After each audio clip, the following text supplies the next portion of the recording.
Hello there, this is Albert Off, and I'm here to talk about the majesty and the royalty of Louis Armstrong and just all the ways that he was such an important musician, artist, singer, entertainer, all of those things combined. And to me, he is the perfect example of just the ultimate musician and just creative individual. Um, Everything he did, it swung.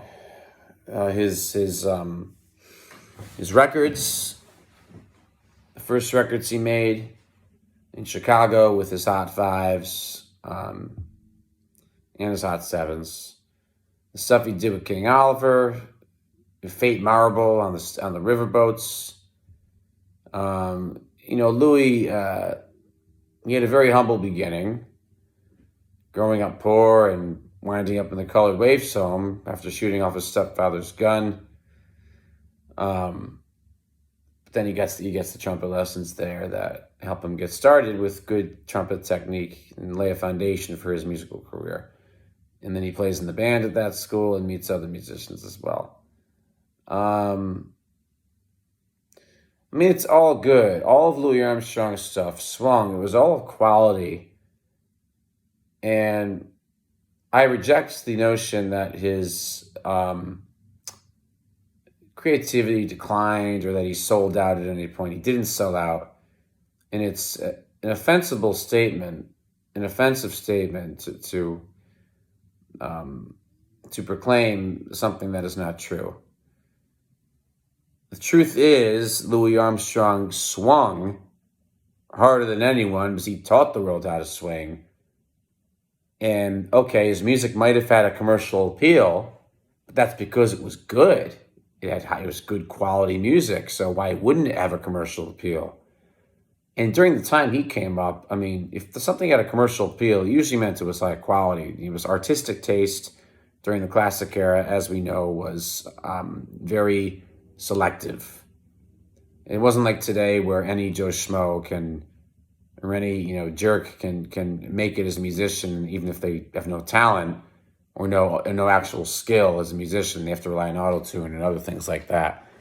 Armstrong came up during a different era when the people that made it in the music industry were the ones that were really were the best. There was no, it meant something back then. And that's where Armstrong's coming from. And just because his music had commercial appeal doesn't in any way mean that it was less creative or that he had somehow declined or sold out, that's total nonsense. And I take offense to that. And I think anyone with a sound mind who has really experienced Armstrong's music should take offense to something of that manner. Because he didn't sell out. There's no evidence that he did. And his music swung. Did he play bebop? No, he didn't want to play bebop. Some of these jazz historians in their books, and half of them aren't even musicians or even jazz musicians, that's the funny part.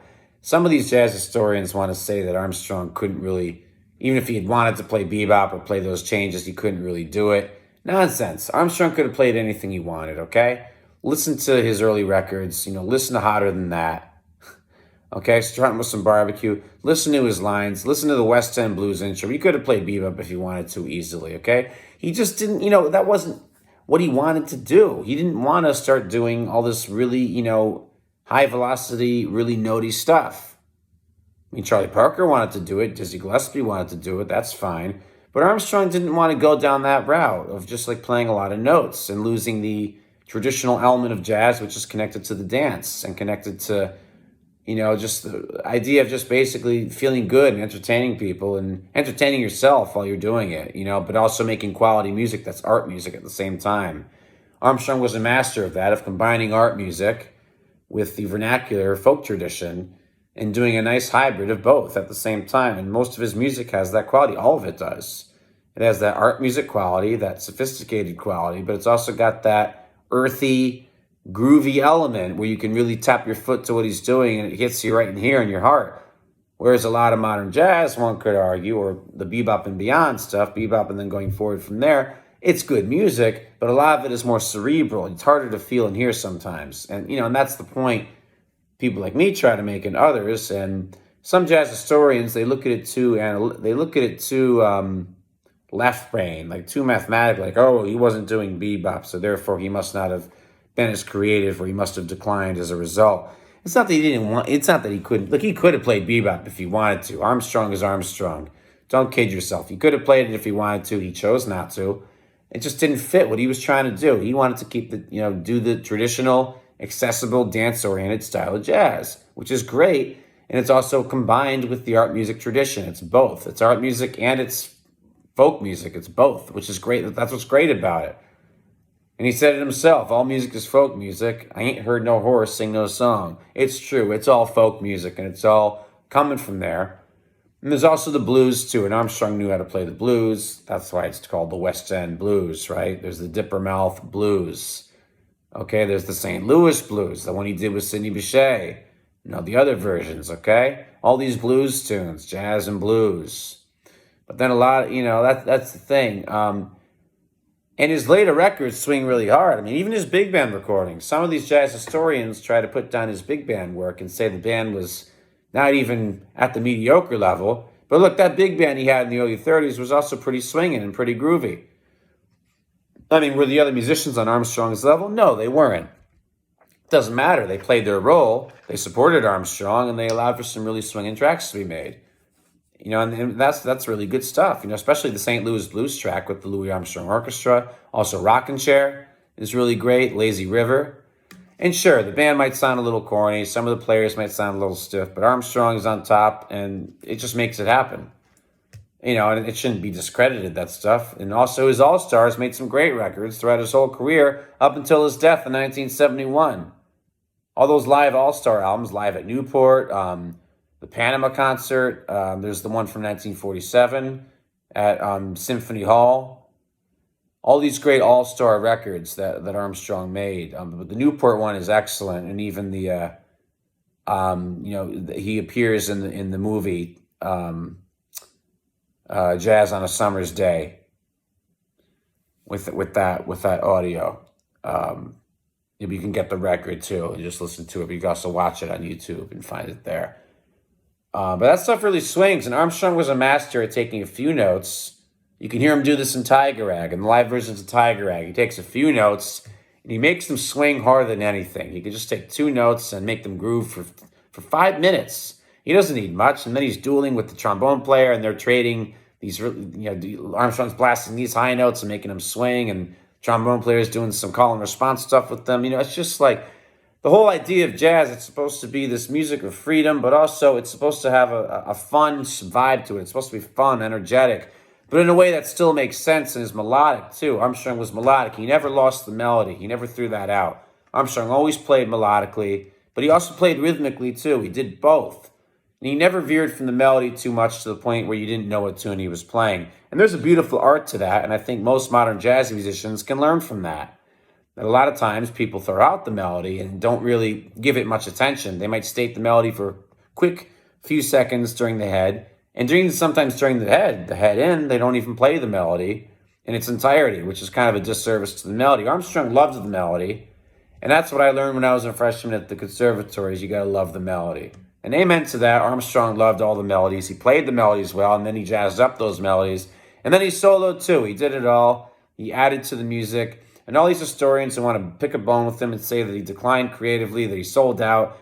And even some of the jazz musicians at the time of the bebop era in the early 40s, they would criticize Armstrong. Dizzy Gillespie criticized him. Miles Davis criticized him. And I'm not putting down Dizzy and Miles, but you have to remember, the thing is, they were criticizing him. They thought he was an Uncle Tom's. He wasn't openly speaking out against racism. Look at Armstrong. He just liked to kind of keep to himself. I mean, he did, he was vocal about some of the stuff that happened in the South, in the 50s and also the 60s, and he definitely made comments about it. But he also didn't want to risk getting beat, and then losing his chops, and he even said that, if God forbid his mouth had gotten beat up, then he wouldn't be able to play and make all that great music. But But Armstrong wasn't Uncle Tom, and then some people try to discredit his charismatic personality and say, oh, he was just charismatic and happy because he was conditioned by the minstrel show tradition. But look, there really is no evidence of that. Sure, did he grow up during that time? Yeah, but why should we say that just because someone's charismatic that they're influenced by something like minstrel shows? They don't know that, and I highly doubt that. Armstrong was a genuinely charismatic, creative, and happy person. He just was a very positive person, very fun to be around, and he played in a fun way. He played fun jazz music that was easy to feel, easy to understand, and anybody, even if they haven't studied music, could get along with it, understand it, and vibe with it, and have a good time.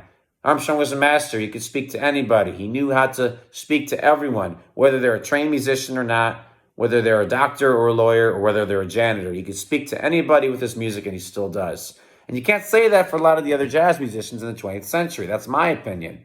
If you try playing some of those 60s Blue Note records for the average Joe on the street, they're probably going to hear it and say it sounds sort of like random notes. But I doubt they'll say the same thing if you play a nice Armstrong record for them, because it's melodic and it makes sense. And, music doesn't have to be complicated to be good. Einstein said it himself. Einstein said any intelligent fool can make things more complicated and more complex, but it takes a touch of genius to go in the other direction.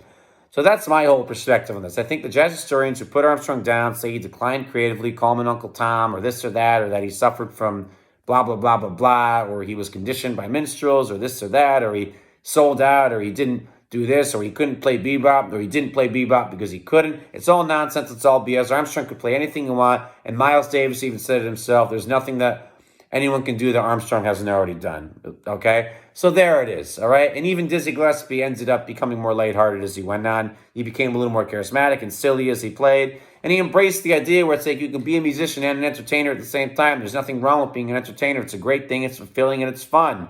God gave us music for a reason. It can, there's nothing wrong with it being entertainment. It can be art, music, and entertainment at the same time. Imagine that. That's the beauty of jazz. In the history of jazz, it started that way. It was art music and entertainment music at the same time. You can have both qualities going on at the same time in sync. It doesn't have to be two separate things, right? Armstrong was a genius at that. He did both very, very well. And even Dizzy later on kind of embodied that too. And even Miles said it. He said, look, it's not that he was, if they wanted to be that way, they could. If they wanted to be the clown or, also be silly while they play, they could. But people like Miles didn't want to do it. But in the end of the day, look, Louis is great. Honestly, he's immune to criticism. Don't criticize him because there really is no reason to. He's the founder of jazz. He's the king of jazz. He's the first one who really knew how to swing. He taught everyone how to swing, and he continued to swing until he died. And even his other albums, like the Disney album, the country album he made, they still swung too, okay? It was all good stuff. Don't put Armstrong down. And anyone who does, don't listen to them because they're full of it. Anyway, have a good night. Thank you.